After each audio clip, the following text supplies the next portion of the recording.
Uma reviravolta surpreendente no STF. Moro agora é oficialmente um juiz suspeito. Lula colhe grande vitória na mesma semana em que a direita liberal perde a paciência com Bolsonaro. Empresários e economistas escrevem uma carta cobrando medidas contra a pandemia. O presidente da Câmara manda um recado duro e até o vice, Mourão, diz que o número de mortes passou do limite do razoável.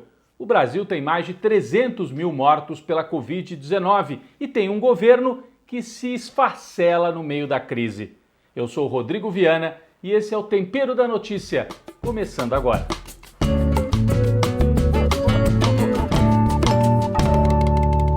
Foi uma sessão histórica na segunda turma do Supremo Tribunal Federal esta semana. A votação para decidir se Sérgio Moro era ou não um juiz suspeito. Estava em 2-2. 2 votos pela suspeição e 2 votos contra. E faltava Cássio Nunes, um ministro que foi indicado pelo presidente Bolsonaro. Ele deu um voto confuso, aparentemente técnico, falando de questões processuais, e parecia mais preocupado em proteger o juiz Sérgio Moro, que agora nem é juiz mais, dizendo que não poderia declarar suspeito porque ele não teve o direito ao contraditório. Só que ali o juiz não era parte.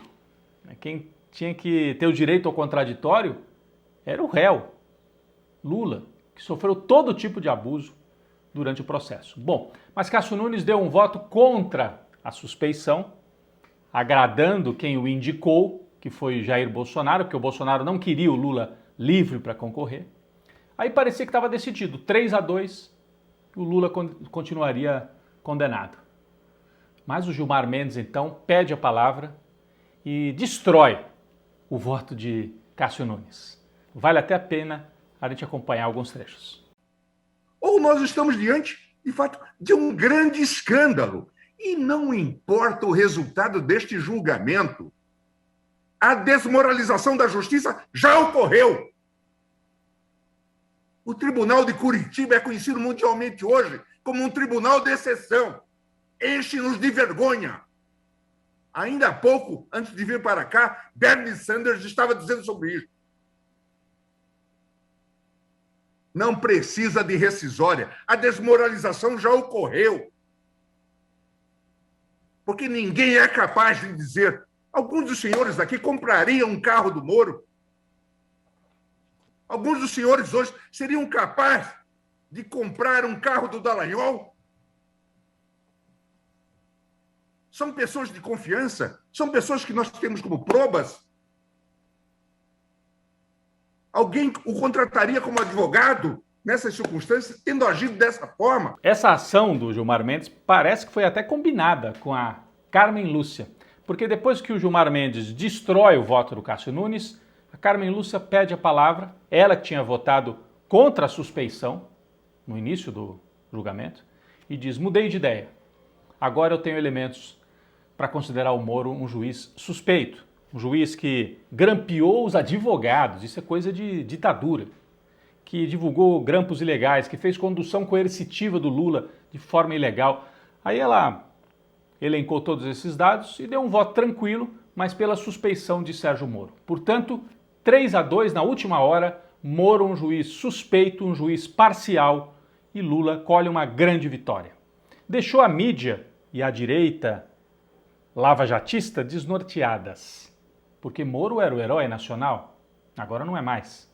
Todo o discurso de que o Lula é um condenado, não, o Lula é um ex-presidiário condenado, isso não vale mais. Do ponto de vista formal, do ponto de vista jurídico e de justiça mesmo, o Lula foi julgado por um juiz parcial, um juiz que não cumpriu o papel de juiz. Bom, foi uma grande vitória para o Lula essa semana. Na economia, sinais preocupantes para o lado do governo. Empresários, banqueiros, economistas divulgaram uma carta cobrando ações do governo em relação à pandemia, mostrando assim, acabou a paciência, acabou Bolsonaro. Só não falaram em lockdown nacional, nem em impeachment, né? Mas cobraram de forma bastante dura ações do Bolsonaro na pandemia. Isso teve desdobramentos também na política. A semana terminou com vários sinais de que a direita liberal perdeu a paciência também. Então, o presidente da Câmara, Arthur Lira, provavelmente influenciado por esta carta dos donos do dinheiro, disse que a Câmara tem à mão uma série de instrumentos, inclusive definitivos, disse ele, amargos, fazendo referência indireta ao impeachment. Poderia abrir o impeachment contra Bolsonaro se ele continuar agindo dessa forma na pandemia. O Arthur Lira fez esse pronunciamento. O vice-presidente Mourão disse que passou do limite, 300 mil mortes, passou do limite do razoável. Então 100 mil mortes era razoável? Na verdade, o Mourão se pronuncia porque está vendo a possibilidade de que o Bolsonaro caia. Não que isso vai acontecer rapidamente, mas o Mourão se apresenta, né, para ser uma possível alternativa. Na verdade, houve também no Senado um ataque frontal a um dos ministros preferidos do Bolsonaro, o Ernesto Araújo. Nós vamos falar disso daqui a pouco. Então são vários sinais de que o governo perdeu força, perdeu a base no Congresso e está perdendo popularidade na sociedade. O Bolsonaro enfrenta, portanto, essa direita que gostaria de ter um governo de transição, no melhor dos mundos para eles. Tirar o Bolsonaro, colocar o Mourão, um governo técnico, né? E que permitisse que essa direita liberal, PSDB, DEM, Centrão, tivessem um candidato em 2022 no lugar do Bolsonaro. Só que daí precisa combinar com o próprio. O capitão dá sinais dúbios, ele convocou uma reunião com os presidentes do Supremo, do Congresso, com alguns governadores para dizer, não, veja bem, agora sim eu estou preocupado com a pandemia. Ele mudou todo o discurso, né? Fez um pronunciamento durante a semana também, mudando o discurso. Ele que era contra a vacina, contra a máscara, dizendo, não, agora somos a favor da vacina. Então ele dá uma recuada, mas ao mesmo tempo volta a falar que lockdown não pode fechar comércio, isso é coisa desses governadores. Então o Bolsonaro fica nesse bate e assopra para ver se vai conseguir manter-se no poder até 2022. A elite que escreveu esta carta e que diz que é a favor do mercado, ela contesta tudo no governo Bolsonaro, menos o Paulo Guedes, né? É a favor de que o mercado resolva tudo. Uma parte dessa elite, inclusive, está comprando vacina de forma clandestina. A gente viu esta semana em Belo Horizonte imagens lamentáveis, né? Das pessoas de classe alta se vacinando dentro de uma garagem de ônibus, de uma empresa de ônibus. Compraram clandestinamente as vacinas, levaram uma enfermeira, fizeram fila de carro e tomaram vacina clandestinamente. Tem um mercado paralelo de vacina para atender essa parte da elite brasileira. A boa notícia que chegou na sexta-feira é que o Instituto Butantan de São Paulo anuncia que vai produzir uma vacina brasileira. É uma ótima notícia, graças ao esforço dos cientistas, ao pouco investimento que ainda resta em ciência no país.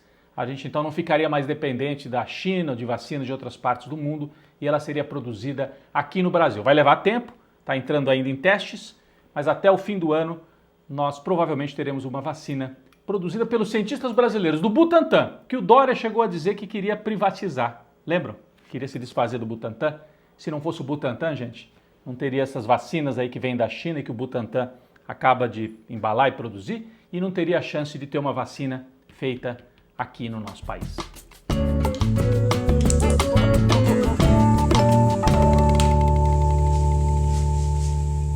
Bom, quem foi para a panela de pressão esta semana? O ministro das Relações Exteriores, Ernesto Araújo, que alguns chamam de ministro das alucinações exteriores. Tamanha quantidade de besteiras e loucuras que ele propaga num cargo tão importante. O Brasil tem uma tradição no Itamaraty, no Ministério, de boa diplomacia, profissionais de carreira muito bem formados. O Ernesto é um profissional de carreira, só que é alinhado com a extrema-direita.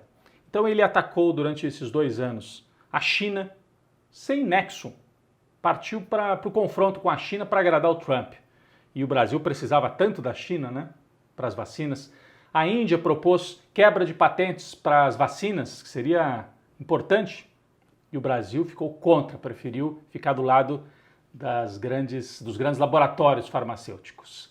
Atacou a Venezuela, que forneceu oxigênio para o Amazonas quando os brasileiros também precisaram. Para completar, o Ernesto Araújo fez uma viagem desconexa para Israel agora, com uma comitiva de alucinados, dizendo que iam lá buscar um remédio nasal produzido pelos israelenses, voltaram de mãos abanando, tendo gasto dinheiro à toa.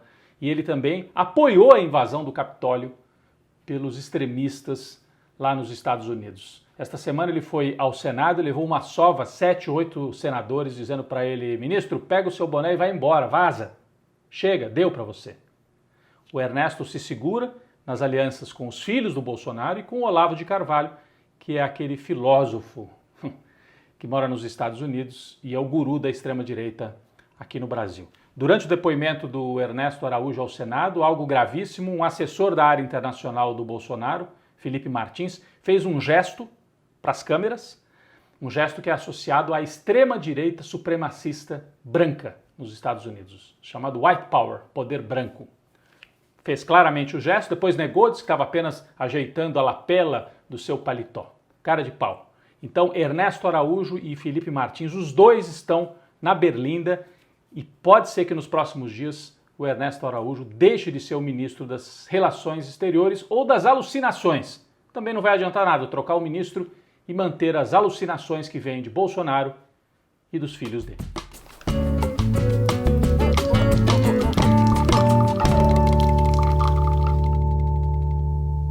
Nosso cafezinho essa semana vai para 2 grupos de resistência no Brasil e na Argentina, que fazem a resistência a fatos tão difíceis, a períodos tão duros da vida política nesses 2 países, com muita sensibilidade e com muita persistência. Bom, estou falando primeiro de uma atitude bonita do governo da Argentina de homenagear aqueles e aquelas que lutam pela memória da época da ditadura militar. Agora, em março, 45 anos da ditadura militar de 1976 na Argentina. E o governo promoveu as chamadas Serenatas Memorables, serenatas memoráveis ou serenatas da memória. E aí, uma dessas serenatas, vai uma famosa cantora na porta de uma senhora, chamada Estela de Carlotto, coordenadora das abuelas, das avós da Praça de Maio. E presta essa homenagem. Vamos assistir um trechinho, é muito emocionante. Contigo aprendi que existen nuevas y mejores emociones. Y contigo aprendí que yo nací, las 2. El día que te conocí. La Estela, porque ella canta muy bien. Te amo. Qué lindo. Te amamos. Muchas gracias. Hermosa. Bom, a Estela de Carlotto, para quem não sabe, ela coordenou e coordena esse grupo de avós que lutaram pela memória de seus filhos desaparecidos, de suas filhas. No caso dela, a filha foi levada pelos militares grávida, sumiu a filha e durante muitos anos o neto, porque ela estava grávida, a moça que foi torturada, assassinada e desapareceu.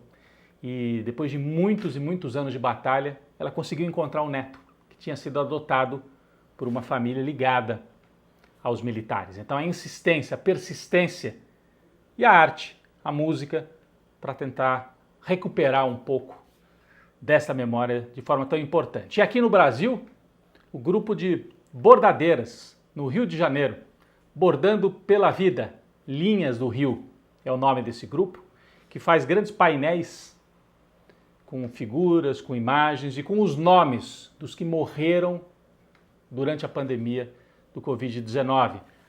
A gente tem a impressão, às vezes, que tem insensibilidade, que os brasileiros perderam até a indignação com tantas mortes. Então essas bordadeiras estão fazendo painéis bonitos, tristes também, né? Mas é uma forma de resistir com sensibilidade. Passam dias e dias e dias bordando para deixar a memória escrita. Um desses painéis é muito tocante. Mais de 400 crianças, bebês de menos de 1 ano, que morreram durante a pandemia do Covid-19. Então, parabéns para as mulheres aqui do Brasil, para as bordadeiras, e parabéns para aquelas e aqueles que resistem na Argentina e para quem não deixa a memória dos mortos da ditadura ou da pandemia de forma criminosa aqui no Brasil, para quem não deixa esta memória desaparecer. Um cafezinho para todas elas.